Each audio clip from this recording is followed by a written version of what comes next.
So let me just address those in order. So the first is you say we need more people and not commit civilizational suicide. It Yes. does seem like the U.S. government, if you take 3 steps back, is pretty committed to making fewer Americans. Yeah, Like, there's a lot of anti-fertility propaganda. a lot. Actually, that seems like their main sort of domestic social policy is convincing you not to have kids. What is that? I mean, that's certainly part of civilizational suicide. The environmental movement in the extreme is fundamentally misanthropic and anti-human. Yes. They start seeing humans as a plague, a blight on the surface of the earth. That if that earth would be this paradise if only the humans weren't here. And some people actually say this explicitly. There's the Extinctionist Society that is literally this guy who's the head of the Extinction Society, was on the front page of the New York Times, quoted as saying, there are 8 billion people in the world, it would be better if there were none. So there's some people who actually say that explicitly, which is completely insane. He's advocating a Holocaust for all of humanity. To utter madness, he should be condemned for such a statement, but he wasn't for some reason. Now most people on the sort of environmental movement have that implicitly. They don't realize that they have that as their Right. optimization, but that is their actions take us towards extinction.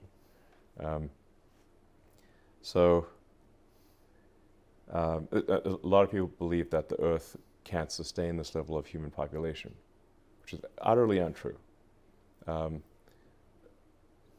It may seem in a crowded city that there are a lot of people, but actually, if you look down on an airplane and you say, look down, am I over a person at any given point in time when you're in an airplane? The answer is 99.9% of the time, no. Like if you flew from LA to New York and say your job is to drop a ball on someone and hit them, you would fail. You have to drop a lot of balls. You have to drop a lot of balls. It would be insane.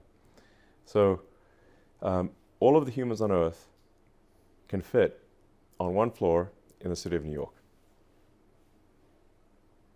Yeah, the cross-sectional area of all humans, of 8 billion humans, is small. So we have this totally wrong idea that the Earth is overpopulated, where in fact it is underpopulated.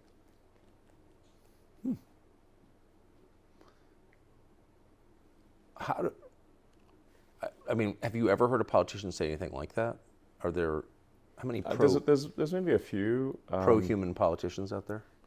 Yeah, I mean, like Viktor Orban, Giorgia Meloni. Yes. We're starting to see pro-natalist Yes. politicians, and hopefully more as time goes by. I think there's a guy that just got elected in the Czech Republic who's also pro-natalist. Now these have to translate into actual actions that change the birth rate, or it doesn't matter. So far, I've not seen any country make a meaningful dent in the birth rate.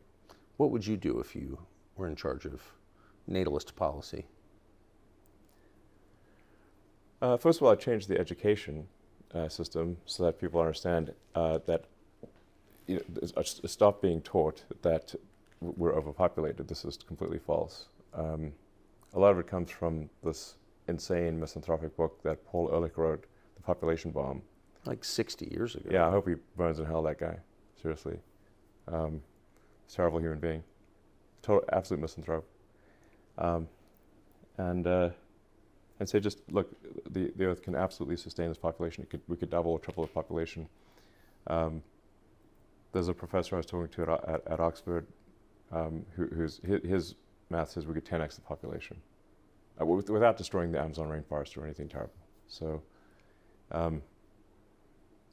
I think we should expand the human population and increase the scope and scale of consciousness so we can better understand the nature of this universe, this wonderful universe, and all the amazing things that exist.